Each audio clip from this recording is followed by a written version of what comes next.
sexual, horror o droga na hindi angkop sa mga bata.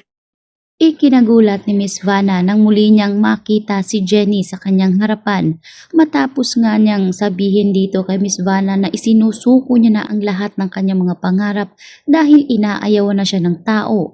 Ay napagtanto nga ngayon nitong si Jenny na tama ang mga habili ng kanyang mga magulang na hindi dapat susuko si Jenny sa laban. Kung sino man ang magpapabagsak sa kanya paibaba ay dapat hindi niya umano ito bigyan ng atensyon. Kaya bumalik itong si Jenny sa Pop Gloss at nagkita silang muli ni Miss Vanna.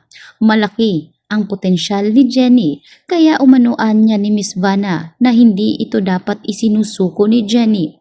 Kung binasura man siya ng Astra M ay hindi umano siya tatalikuran ng Pop Gloss. Naririto si Miss Vanna para siya ay tulungan.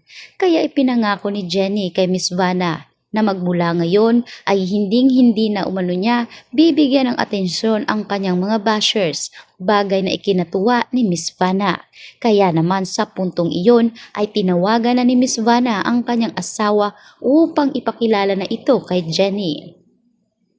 Sa pagkakataon namang ito ay magkagalit na itong si Megan at JC dahil nga sa paglabas nga ni JC ng katotohanan at pag-amin nito sa publiko na puro kasinungalingan lahat ang mga plano't mga ibinabato nila kay Jenny. Kaya naman matapos iyon ay pinuntahan nga ni JC ang dalaga upang humingi ng patawad. Ngunit desidido si Megan na hindi na patawarin pa itong si JC. Kaya naman si JC ay dismayado, ngunit magaan na rin ang kanyang kalooban sapagkat hindi na nga siya uusigin ng kanyang konsensya sa kadahilanan na isiniwalat niya na ang katotohanan. Habang itong si Minchi ay tuloy-tuloy na rin ang kanyang pagsusumikap para sa kanyang anak at hindi na umano siya magpapatalo kahit kanino, kahit kay Dara.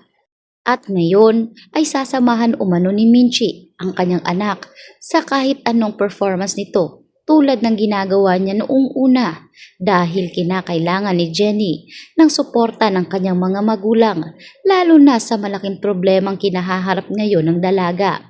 Habang itong si Fernando ay dito na nga niya nakilala si Jenny. Nagpapasalamat si Fernando dahil ang mga tulad ni Jenny ang gustong-gustong tulungan ni Vanna. Ngunit tila isang ligaw na bala itong si Dara dahil nang malaman niyang nakauwi ng Pinas ang kanyang ex na itong si Fernando ay pinuntahan niya agad ito at nakipagkita. Gagamitin niya ang husband nitong si Vanna para harangin ang mga plano ni Vanna kay Jenny. Kaya naman iipitin muli nitong si Dara si Fernando. Ngunit paliwanag ni Fernando na sinira na nitong si Dara ang buhay ni Minchi. Hindi pa ba sapat iyon para makitang nasa ilalim na ngayon ang babaeng kinahuhumalingan noon ng kalalakihan? Kaya naman sa puntong ito ay hindi umano papayag itong si Fernando na sirain pa ni Dara ang pangarap nitong si Jenny.